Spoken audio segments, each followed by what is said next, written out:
오늘 우리에게 주신 하나님의 말씀은 출애굽기 12장 1절 말씀부터 14절까지 말씀입니다. 여호와께서 애굽 땅에서 모세와 아론에게 일러 말씀하시되 이 달을 너희에게 달의 시작 곧 해의 첫 달이 되게 하고 너희는 이스라엘 온 회중에게 말하여 이르라.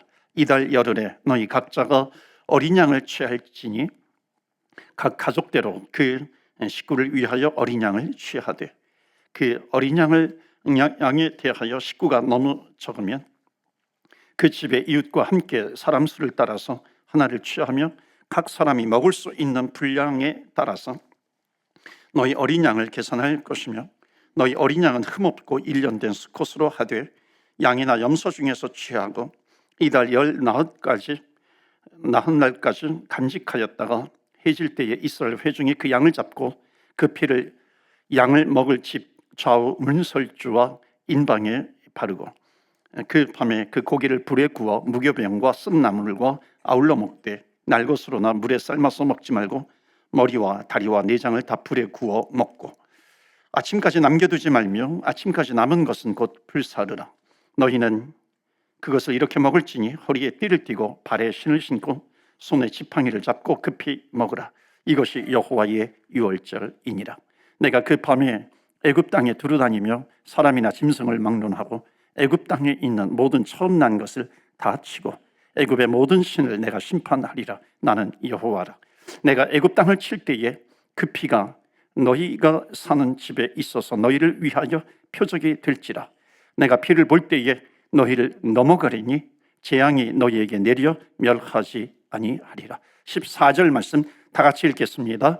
너희는 이 날을 기념하여 여호와의 절기를 삼아 영원한 규례로 대대로 지킬지니라. 아멘. 하나님의 말씀입니다. 오늘도 하나님의 말씀에 은혜 받으시고 새 힘을 얻으시고 또 승리하시기를 주의 이름으로 축복합니다. 모든 인생은요, 모든 사람은 자기의 인생 가운데 잊을 수 없는 그런 사건들을 다 간직하고 있습니다. 뭐 죽다 살아난 그런 일이 있으면요, 그것을 가지고 계속 얘기하잖아요. 평생 얘기하잖아요. 죽을 때까지 얘기하는 그런 특별한 사건들이 있습니다. 여러분, 모세 생각해 보세요. 모세의 인생 가운데서도 정말 특별한 사건이 있는 거죠. 가장 큰 사건은 무엇일까요? 아마 홍해바다가 갈라지는 사건도 큰 사건일 겁니다. 그런데 홍해바다가 갈라진 그것을 경험한 것보다도 더 큰 사건이 있습니다. 그것이 바로 유월절 사건이에요. 유월절의 밤인 것입니다. 하나님께서 호렙산에서 모세를 불러서 사명을 주십니다. 모세야, 가라. 애굽 땅, 이집트 땅에서 신음하는 괴로움을 당하고 있는 내 백성을 구치를 내거라. 모세가 그 사명을 가지고 바로 왕 앞에 그 형 아론과 함께 갑니다. 내 백성을 좀 보내주소서. 그런데 바로 왕이 말을 듣지 않습니다. 그때 이제 하나님께서 재앙을 내리시죠. 바로 왕에게. 자, 우리가 알고 있는 10가지 재앙이 있습니다. 그런데 여러분, 9가지 재앙을 내렸는데도 바로 왕이 말을 듣지 않아요. 그래서 마지막 10번째 재앙을 내립니다. 그 10번째 재앙이 뭐냐면은 하나님께서 애굽의 장자와 짐승의 가축에 처음 난 것들도 다 심판하시기로 작정하신 겁니다. 이게 오늘 읽은 본문의 말씀 앞에 다 나옵니다. 그래서 그날 밤에 하나님의 심판이 전 지역에 다 임하게 되는데 하나님은 모세에게 이 한 가지를 지키면은 너희들이 심판을 면하리라. 심판을 당하지 않는다. 그것이 뭐냐면 어린 양의 피를 문설주에 바르는 겁니다. 집에 기둥이 있어요. 그 기둥을 지탱하는 그 문설주에다가 어린 양의 피를 바르면 하나님께서 심판하실 때에 그 피를 보면 pass over, 유월, 넘어가겠다라고 하는 겁니다. 이 약속을 하나님께서 주십니다. 그러니까 지금 모세의 인생에서 가장 잊을 수 없는 사건, 가장 잊을 수 없는 날, 그것이 유월절의 밤입니다. 유월절의 밤. 이 유월절의 밤을 통해서 이 어린 양의 그 피의 사건, 이것을 통해 가지고 모세는 그 마음속에 너무나도 많은 것을 간직하게 됩니다. 여러분, 이 사건은 성경에서 굉장히 중요한 사건입니다. 왜냐하면 이 사건은 창세기, 출애굽기, 구약 성경에서도 아주 앞에 나와 있는 그런 부분이지만 예수, 그 앞으로 오실 예수 그리스도를 상징하는 그런 사건입니다. 예수님께서 십자가에서 흘리시는 그 보혈, 그것을 상징하는 것이고, 그 주님을 십자가에서 죽으신 주님을 믿으면 구원을 받는다라고 하는 이 구원의 사건을 상징하는 사건이기도 합니다. 그렇기 때문에 이 유월절은 너무나도 중요한 거죠. 13절 말씀 다시 한번 보시면 우리가 기억해야 될 것이 있습니다. 13절에 보시면 내가 애굽 땅을 칠 때에, 그 다음에 뭡니까? 그 피가 너희가 사는 집에 있어서 너희를 위하는 표적이 될 거다, 사인이 될 거라는 거예요. 그래서 내가 그 피를 볼 때에 너희를 넘어가리니 유월하는 것이죠. I will pass over you. 내가 넘어가겠다. 왜? 그 피가 사인이 되기 때문에 그 피를 보는 순간 그 집을 심판하지 않고 지나가시겠다는 겁니다. 그래서 오늘 여러분과 나눌 말씀의 제목은 보혈의 능력이에요. 주의 보혈 능력 있도다. 여러분, 이 피가 왜 능력이 되냐면 이 피에는 하나님의 약속이 담겨져 있기 때문에 중요한 거예요. 그래서 피의 언약이라고 부릅니다. 여러분, 예수 그리스도의 피에 언약이 있어요. 약속이 있습니다. 그러니까 예수 그리스도의 피에 어떤 은혜가 있는가, 어떤 약속이 있는가, 어떤 능력이 있는가, 우리가 오늘 말씀을 통해서 이 보혈의 은혜, 보혈의 언약, 보혈의 능력을 깨닫고 그것을 우리가 깨닫게 되면 감사하는 삶을 살아가게 되는 것이고, 매일 주님을 의지하면서 살아갈 수 있습니다. 여러분, 주님을 의지하는 저와 여러분 되시기를 주의 이름으로 축원합니다. 아멘. 첫 번째 메시지예요. 한번 따라서 해보시겠어요? 보혈의 언약은 사랑의 언약이다. 우리 한번 다 같이 읽어볼게요. 시작. 보혈의 언약은 사랑의 언약이다. 왜 그럴까요? 이 보혈의 사건, 피의 사건은, 이 사건을 이스라엘 백성들이 경험을 하면서 모든 가족들이요 반드시 치러야 되는 일이 하나가 있어요. 그것은 뭐냐면 어린 양을 잡아서 함께 먹는 겁니다. 그러면 어린 양을 잡게 되면 반드시 피가 흐르게 되잖아요. 이 양을 잡아야 하니까. 그러니까 그 피가 흘러야 그 피를 집에 문설주에다가 발랐어요. 그리고 그날 밤을 기다리게 됩니다. 그 다음날 아침 애굽 전역에서 통곡하는 소리가 나요. 그 첫째, 바로왕의 첫째에서부터 모든 감옥에 있는 사람들이 첫째까지 다 심판을 당합니다. 심지어 가축에 처음 난 것들도 죽음을 당합니다. 그런데 이스라엘 민족의 집안에는 평안이 임한 겁니다. 심지어 성경에 보면은 그 가축의 새끼들도 혀를 내밀지 못해요. 혀 하나 놀리지 못하고 짖는 강아지가 없었다고 합니다. 이것은 무엇을 얘기하냐면 하나님의 그날 밤에 하나님의 은혜가 애굽 전역을 완전히 압도하고 있는 겁니다. 이게 유월절 사건이에요. 보혈의 언약. 여러분, 보혈 안에 어떤 언약이 있는 줄 믿습니까? 예수님께서 십자가에 죽으셨어요.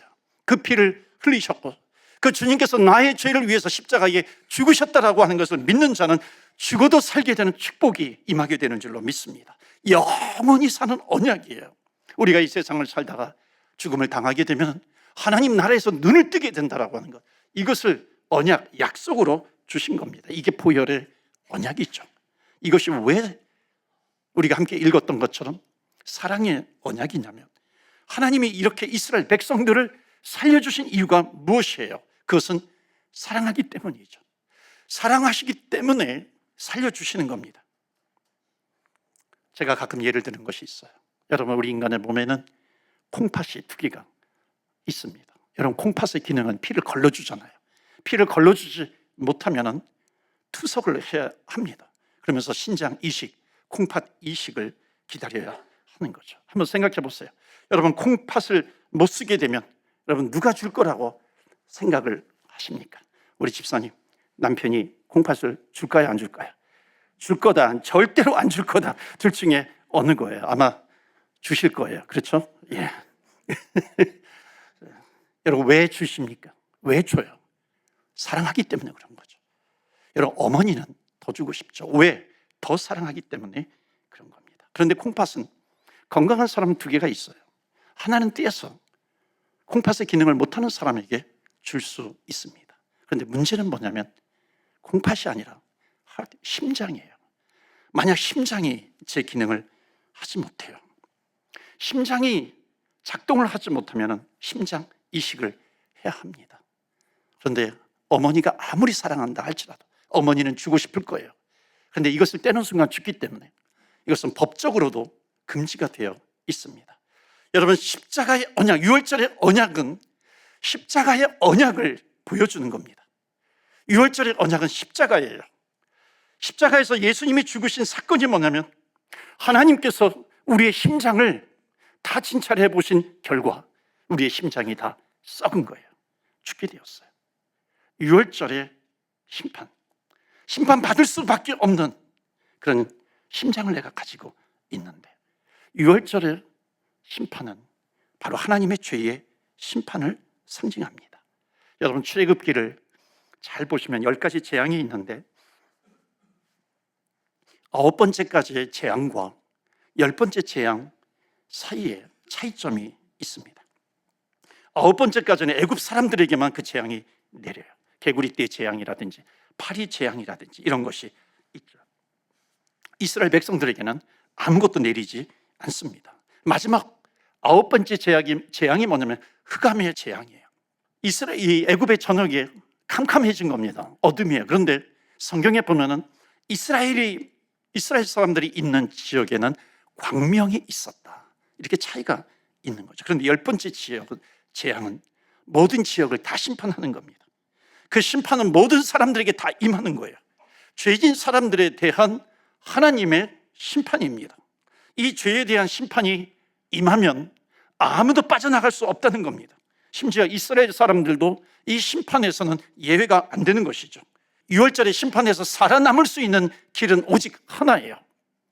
말씀대로 문설주에다가 양의 피를 발라야 하는 거죠. 누가 바르겠어요?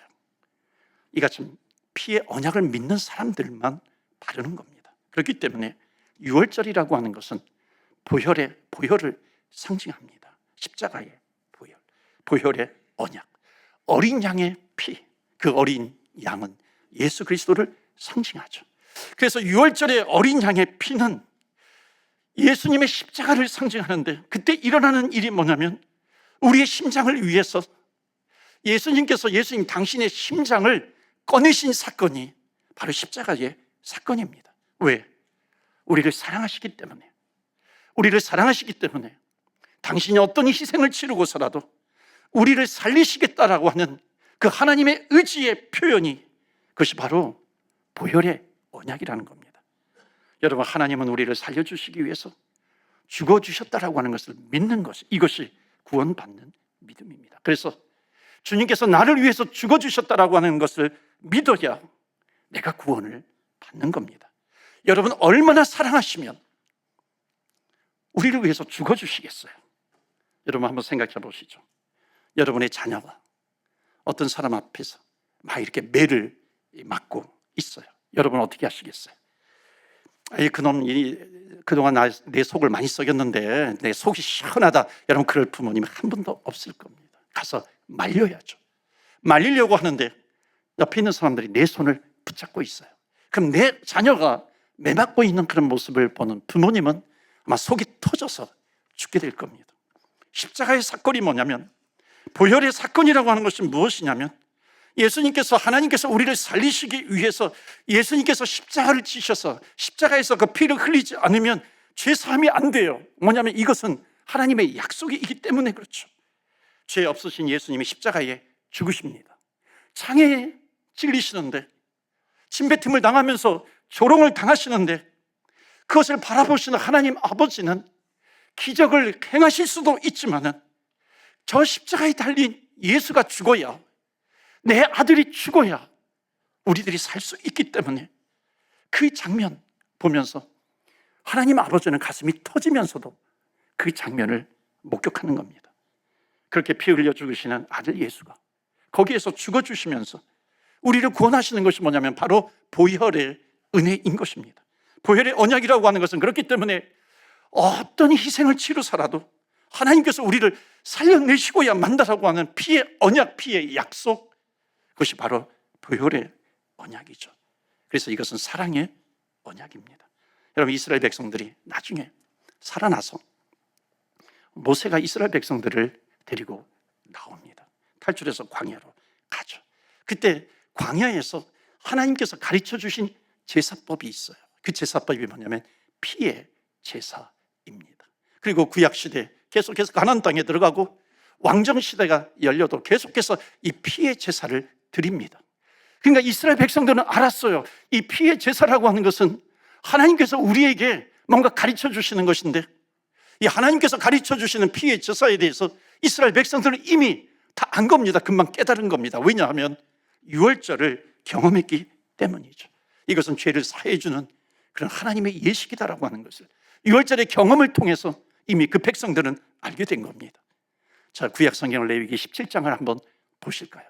이 레위기는 구약 시대에 광야에서 하나님께서 주신, 출애굽 이후에 광야에서 주신 메시지입니다. 11절에 보시면 육체의 생명은 피에 있음이라. 내가 이 피를 너희에게 주어 제단에 뿌려 너희의 생명을 위하여 속죄하게 하였나니. 그 다음에 우리 다 같이 읽을까요? 시작. 생명이 피에 있으므로 피가 죄를 속하느니라. 아멘. 생명이 어디에 있어요? 피에 있으므로 피가 죄를 속하였느니라. 여러분, 이 말씀이 이제 예수님 오신 이후에 히브리서 말씀에 보면 9장에 보면은 이 어린 양 되신 예수님께서 속죄 제물이 되어서 구원을 이루어 주셨다라고 하는 것을 전하고 있습니다. 앞에 부분은 좀 생략하고요. 19절 말씀 보실까요? 모세가 율법대로 모든 계명을 온 백성에게 말한 후에 송아지와 염소의 피 및 물과 붉은 양털과 우슬초를 취하여 그 두루마리와 온 백성에게 뿌리며 이르되 이는 하나님이 너희에게 명하신 언약의 피라 하고, 또한 이와 같이 피를 장막과 섬기는 일에 쓰는 모든 그릇에 뿌려놓으라. 율법을 따라 거의 모든 물건이 피로써 정결하게 되나니. 그 다음에 우리 같이 읽을까요? 시작. 피 흘림이 없은즉 죄 사함이 없느니라. 아멘. 피 흘림이 없은즉 죄 사함이 없느니라. 여러분, 피가 없으면은 주님께서 죄 사함을 주시지 않는다는 겁니다. 누가 죽지 않으면, 피를 흘리지 않으면 우리가 살 수 없는 것입니다. 이미 이것을 유월절에서 체험을 한 것이죠.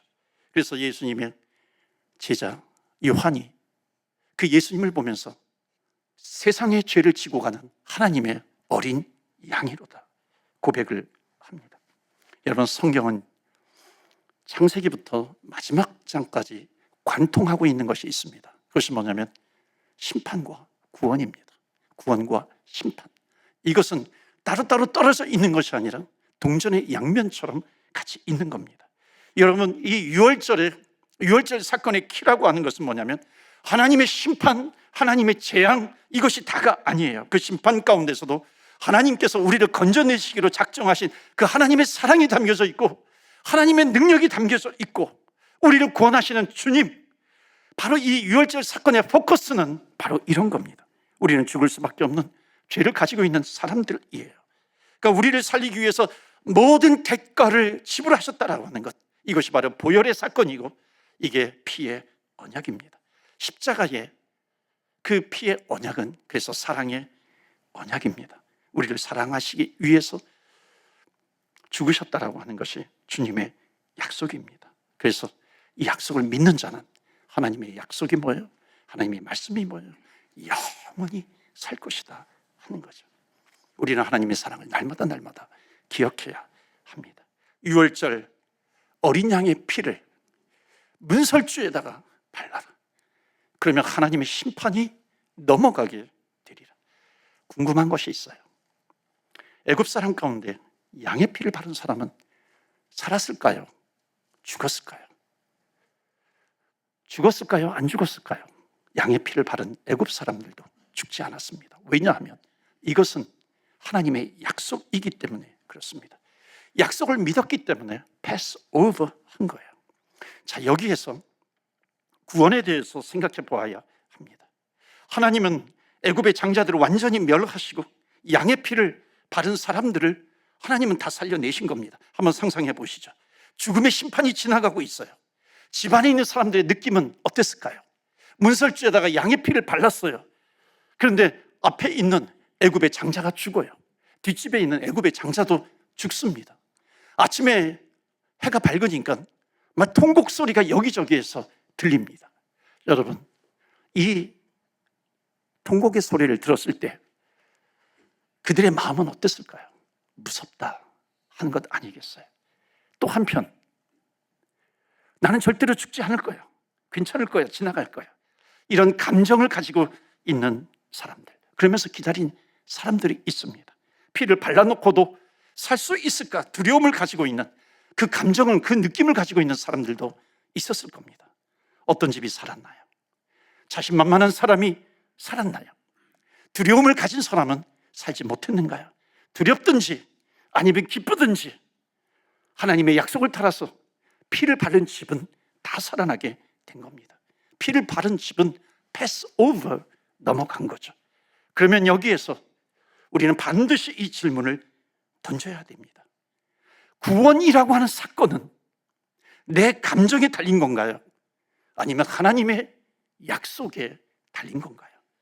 여러분, 절대로 구원의 근거라고 하는 것을 내 기분에 맞춰서는 안 됩니다.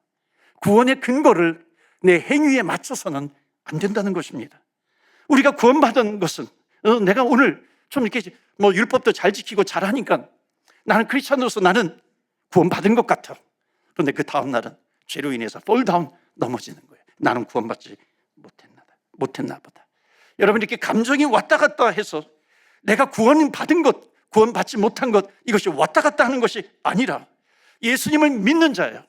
예수님을 나의 구세주와 나의 주님으로 영접하면 분명히 하나님의 말씀에 약속이 있는데, 그 약속의 말씀은 뭐냐면 나를 믿는 자, 나를 영접하는 자는 반드시 살겠다, 하나님의 자녀가 되는 권세를 얻었고, 그 사람은 지옥의 사망 권세에 있는 것이 아니라 하나님의 은혜 아래 있기 때문에 하나님의 약속의 근거에서 예수 그리스도를 나의 구세주와 주님으로 영접하는 자는 그 약속 때문에 구원을 받는다는 것입니다. 이것이 바로 무엇이냐면 보혈의 은혜가 되는 것이고, 보혈의 약속을 붙드는 것이고, 보혈의 능력이라고 하는 것입니다. 여러분, 이 유월절 사건을 당하는 사람들의 느낌은 다양했을 겁니다. 그런데 구원이라고 하는 것은 내 느낌에 따라서 왔다 갔다 하는 것이 아니라 하나님의 약속이에요. 하나님의 약속을 붙드는 겁니다.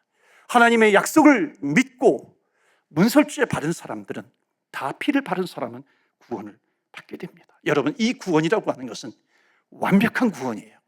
여러분, 내 행위, 내 느낌에 의한 구원은요, 이건 불완전한 겁니다. 왜냐하면 인간의 구원이기 때문에 그래요. 그런데 하나님의 약속에 의한 구원이라고 하는 것은 우리 인간의 느낌과 이것과 상관이 없이 완전한 구원이에요. 그래서 유월절의 사건은 예수 그리스도의 완전한 구원, 하나님의 완전한 구원입니다. 여기서 끝이 아니에요. 왜 구원을 주셨는가? 여러분, 출애굽은 구원이에요. 구원받은 이후에 광야가 펼쳐집니다. 여러분, 광야는 고난입니다. 출애굽이 구원이라면 광야는 성도의 삶이에요. 성화의 과정을 밟아 나가는 겁니다. 광야가 기다리고 있는 것이죠. 우리가 고난을 당하기도 합니다. 광야의 길을 걸어가기도 해요. 그 고난 앞에서 해야 될 일은 딱 하나입니다. 그것은 뭐냐면 주님의 피를 기억하는 거예요. 주님의 보혈의 그 약속을 붙드는 겁니다. 보혈의 능력을 붙드는 거예요. 그러면 어떤 위기가 온다 할지라도, 홍해가 앞에 펼쳐진다 할지라도 우리는 믿음을 잃어버리지 않는 것이고, 우리 인생 앞에 우리 유월절이 경험이 되기 때문에 어떤 환경 가운데 있다 할지라도 주의 보혈의 피로 말미암아 패스 오브, 넘어가게 되는 겁니다. 내 힘과 능력으로 아니에요. 하나님의 은혜, 하나님의 약속에 의해서 넘어가는 겁니다. 그렇기 때문에 이 보혈의 언약은 오늘 두 번째 마지막 주시는 메시지, 다 같이 읽겠습니다. 시작. 보혈의 언약은 승리의 언약이다. 아멘. 믿으십니까? 아멘. 보혈의 언약은 승리의 언약이에요. 승리는 나에게서 오는 것이 아니라 하나님의 약속에서 오는 겁니다. 요즘 너무 힘들어요. 세상 사는 것이 참 힘듭니다. 여러분, 정말 힘드세요? 고난이 있으세요? 매일매일 승리하는 비결이 여기에 있습니다. 그것은 뭐냐면 보혈의 언약을 붙드는 거예요. 보혈의 능력을 붙드는 겁니다. 그럴 때에 그 하나님께서 우리에게 약속으로 주신 보혈의 피가 우리의 인생 가운데 흘러가게 되는 것이고, 여러분의 가족에 흘러가고 여러분의 일터에도 흘러가게 됩니다. 보혈의 능력으로 어떤 환경 가운데서도 승리하시는 저와 여러분 다 되시기를 주 예수 그리스도 이름으로 축원합니다. 아멘. 우리 시간에 합심해서 기도합니다. 여러분, 구원이라고 하는 것은 내 공로, 내 느낌, 내 감정이 절대 아니에요. 내 감정으로 되는 것이 아니라 하나님의 약속의 말씀입니다. 오직 나를 위해서 보혈의 피를 흘려주신 주의 약속을 믿을 때 하나님의 능력에 의해서 구원이 이루어집니다. 그 다음에 광야와 같은 삶도 만나요. 그러나 여러분, 우리가 주의 보혈을 기억하는 겁니다. 보혈의 능력으로 승리케 해주실 줄 믿습니다. 이 시간에 짧은 시간이지만 간절히 우리가 기도합시다. 하나님, 보혈이 우리의 교회 가득하게 해주세요.